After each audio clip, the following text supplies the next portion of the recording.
this video, I'm sharing 10 simple ways to cut that belly fat and keep it off. We're also going to be sharing a lot of other tips and workouts on our social media, so I hope that you will follow us there as well so that you can tackle that belly fat once and for all. The most important thing to understand about belly fat is that it's really rooted in stress. And this is why you can have a situation where you're pretty regular weight in the rest of your body, but then for some reason you accumulate fat around the belly.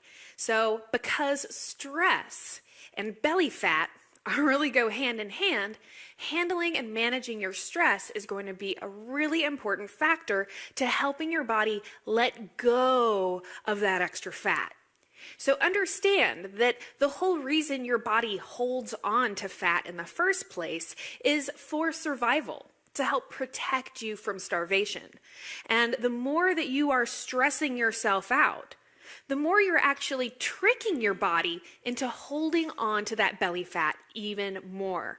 So, while it's not exactly easy to live a stress-free lifestyle, one thing you can do is actively make time to do things that are relaxing and stress relieving.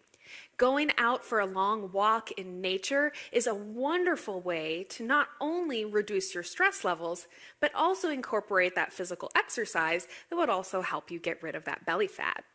Getting more sleep is another wonderful way to reduce the levels of cortisol or stress hormone that cause belly fat. And just consider that everything you do in your life that helps you live a more relaxed and happy life is literally helping you get rid of belly fat. The second way to lose belly fat is actually to stop doing sit-ups, or at least to stop only doing sit-ups. So here's what I mean. First of all, you can't spot reduce. So the idea that if you just do sit-ups all the time, you're going to just burn fat from your belly is really completely false. So if you actually want to be burning fat, right, getting rid of excess fat around the belly, you need to be making a big energetic demand on the body. And so the best way to do this is actually by working out the bigger muscle groups. So consider that your abdominal muscles are actually quite small compared to your leg muscles or your glute muscles. And those bigger muscle groups actually burn a lot more fat when you're working them. So you want to make sure, number one, that you're getting a good variety of different types of exercise. You're not just doing crunches. You want to be working out those larger muscle groups and doing full body cardio, because that's actually going to help your body to burn off that unwanted fat.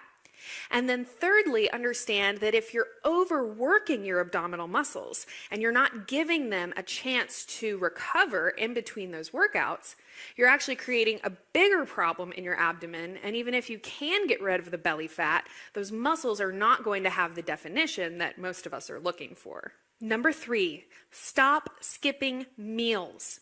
A lot of us who are trying to lose weight kind of have this feeling that if we just ate less, or if we just skipped a meal here and there, that we would actually end up eating fewer calories and losing more weight. But in fact, the opposite is true. So when we talk about weight loss, we often hear people talk about metabolism. That's basically how quickly and how efficiently your body burns fat for fuel. So actually the best way to boost your metabolism is to eat regularly scheduled meals.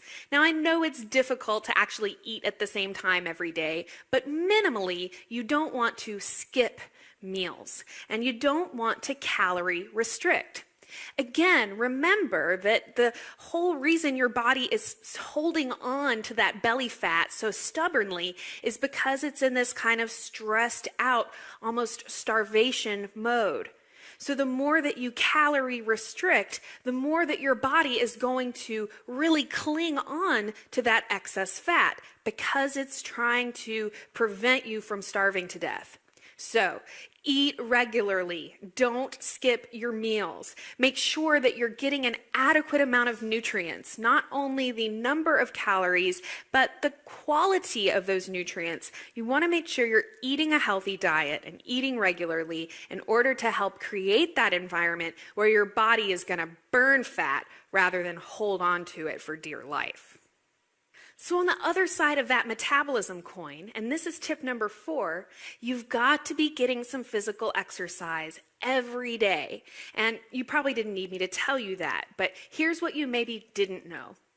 The low intensity exercise, like going for a walk or doing relaxing yoga, is actually still really, really effective for helping you burn fat.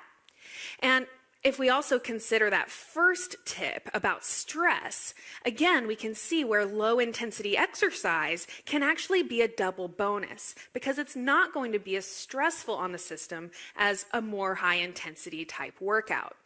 So a lot of people out there they dread going to the gym, they dread having to sweat and do some crazy workout.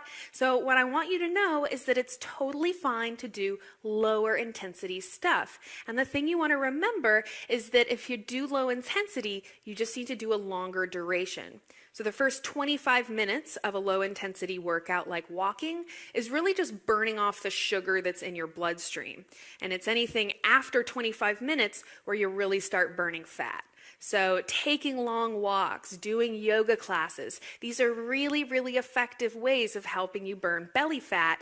Being more active on a regular basis is also going to help you literally burn fat while you sleep. Not only because most of our fat burning occurs while we sleep, but because when you are being physically active on a regular basis, your body is just burning more energy even when you're being sedentary. And who doesn't want that?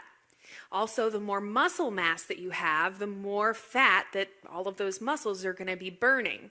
So simply creating a more active lifestyle, doing whatever it is you want to do that gets you active, is going to be really, really crucial.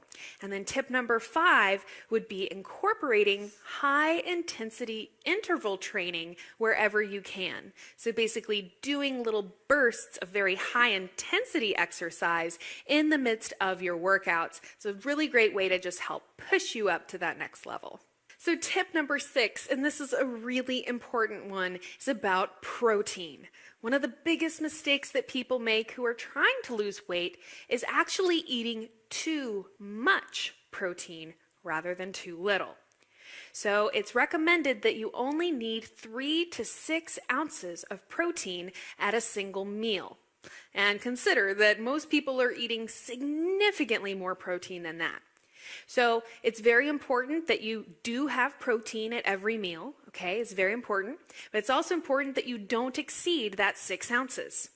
Because over that amount, protein actually starts becoming toxic when it breaks down in your body. So make sure it's at every meal, make sure it's not too much, and make sure it's high quality. Because most of those protein powders out there with soy protein isolate and whey protein, this is just trash in terms of quality. So I have a couple videos on sources of protein that you can reference to find those good quality sources. But man, oh man, this is such an important tip. Another important thing to do is try to eat vegetables with every meal, or at least as close to it as you can.